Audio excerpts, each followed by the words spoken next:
Hello friends, welcome my YouTube channel recipe video. आज चाहिँ मैले छिट्टो मिठो अनि नयाँ प्रकारले बनाएको छु मटर र पनिरको करी। अनि त्यसमा चाहिँ मैले फ्रेस क्रिमको बदली चाहिँ फ्रेस दहीलाई लिएको छु। पहिला चाहिँ अब ग्रेभीको लागि लसुन, अदुवा, टमाटर, प्याजलाई चाहिँ काट्दैछु स्लाइस गरेर।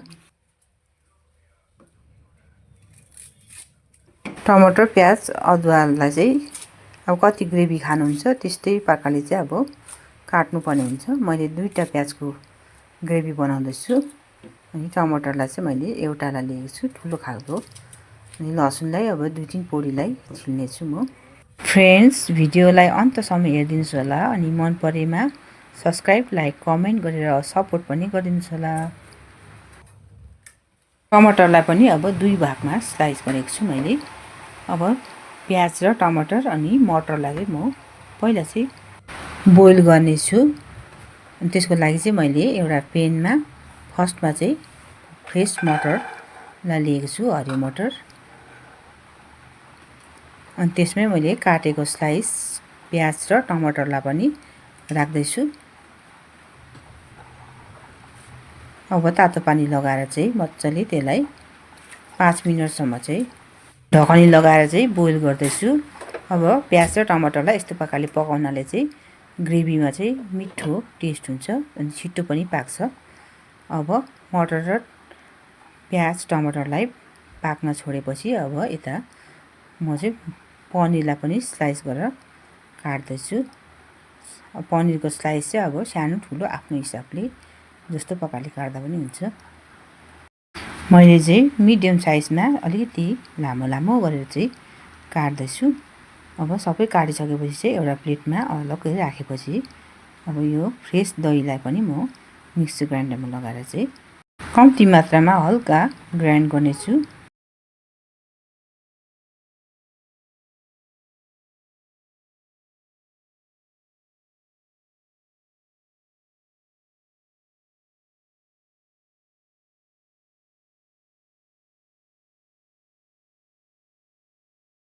दहीलाई चाहिँ मिक्सर ग्राइन्डरमा ग्राइन्ड गर्दैछु। अब यतिको पातला पेस्ट भएको छ। अब यसलाई चाहिँ म बटुकामा अलग्गै राख्दैछु। क्रिमको बदली चाहिँ दही चाहिँ फ्रेस हुनुपर्छ।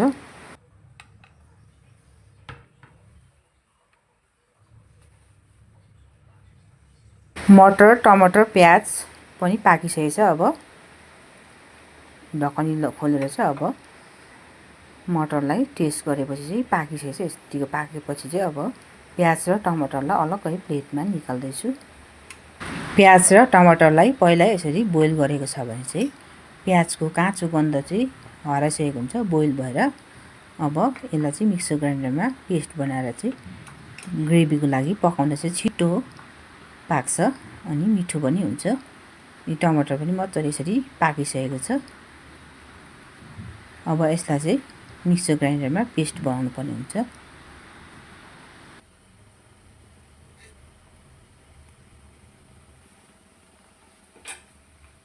पाकिसकेको मटरलाई पनि अब अलग्गै प्लेटमा चाहिँ निकालेर राख्नुपर्ने हुन्छ। अब टमाटर र प्याज बोइल भएकोमा अब लसुन 3-4 पोडी अनि अदुवालाई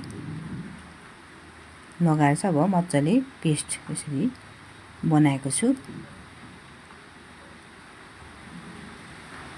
अब पहिला चाहिँ अब तेल खराएर चाहिँ पनिरलाई फ्राई गर्दैछु।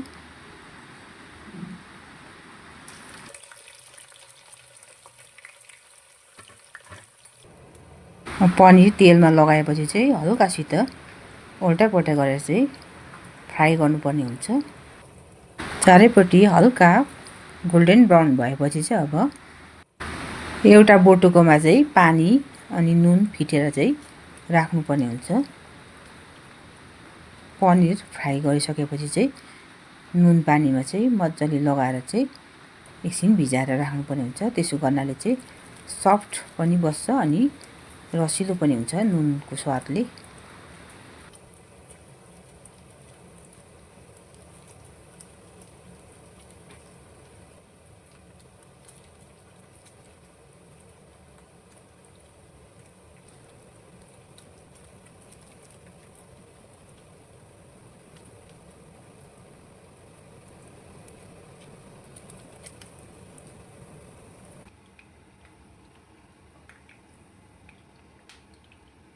नुन र पानीमा फ्राई गरेको पनिरलाई चाहिँ यसरी भिजाइराखेको छु। अब चाहिँ म त्यही तेलमा पनिर फ्राई गरेको तेलमा चाहिँ मैले अघि पिसेको टमाटर, प्याज, अदुवा, लसुनको पेस्टलाई चाहिँ फ्राई गर्दैछु।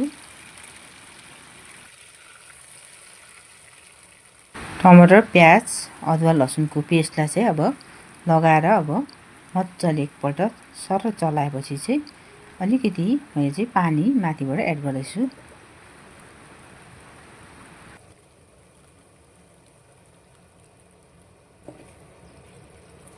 पानी लगाएर अब एकपल्ट फेरि मजाले चलाएपछि चाहिँ अब माथिबाट अलिकति स्वादको लागि नुन अनि हल्दी पाउडर अनि धुलो खुर्सानी एड गर्दैछु।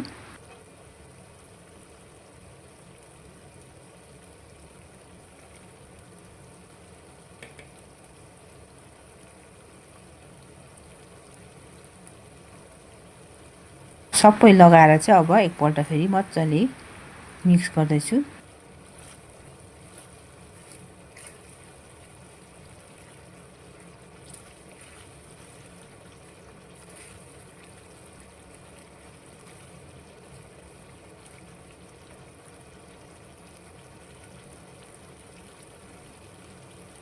मसला चाहिँ मैले रेडिमेड मसला लिएको छु 1 पकेट।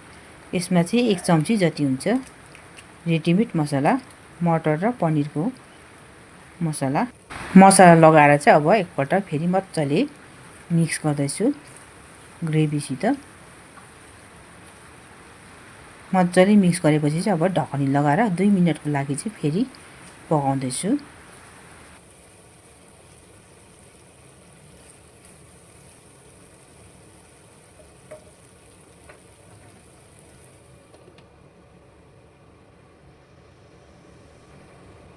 अब 2 मिनेट पछाडि चाहिँ ढकनी खोलेर अब फेरि एकपल्ट सररै चलाउनु पर्ने हुन्छ। मजाले ग्रेभी चाहिँ अब पाकिसकेको छ। अब बोइल गरेको मटरलाई एड गर्दैछु माथिबाट ग्रेभीमा। मटर र ग्रेभीलाई मजाले मिक्स गरेर चलाएपछि चाहिँ अब फेरि 2 मिनेटको लागि ढकनी लगाएर लो मिडियम हिटमा चाहिँ पकाउनेछु।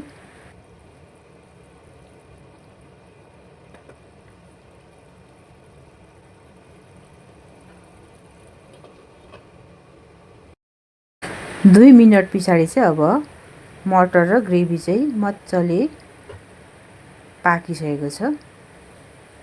एकपल्ट फेरि मजाले सरर चलाएपछि चाहिँ अब फ्राई गरेर नुन र पानीमा भिजाइराखेको पनिरलाई चाहिँ माथिबाट लगाउँदैछु। नुन र पानीमा भिजाएको कारणले गर्दा पनिर पनि सफ्ट छ। अब मटरमा मजाले यसरी माथिबाट लगाएपछि चाहिँ फेरि एकपल्ट फेरि मजाले मिक्स गर्नुपर्ने हुन्छ। मिक्स गरिसकेपछि चाहिँ अब फेरि 2 मिनेटको लागि ढकनी लगाएर चाहिँ पकाउँदैछु।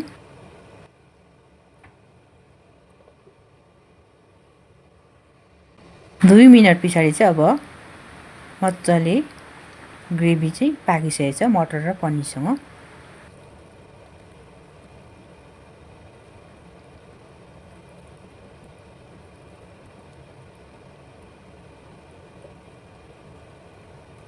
ग्रेभी चाहिँ मजाले पाकेर यतिको मोटो चाहिँ भएको छ।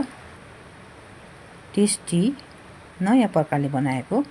अब ग्यासको फ्लेम चाहिँ बन्द गरेर चाहिँ दहीलाई चाहिँ माथिबाट चाहिँ एड गर्दैछु क्रिमको बदली चाहिँ।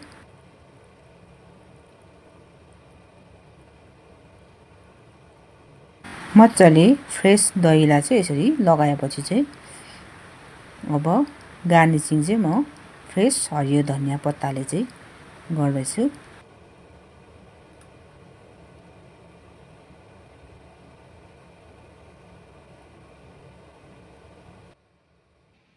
तातो तातो सर्भ गरेर चाहिँ आफ्नो मन परेको डिस नान, रोटी, भात जेसित खाए पनि भयो।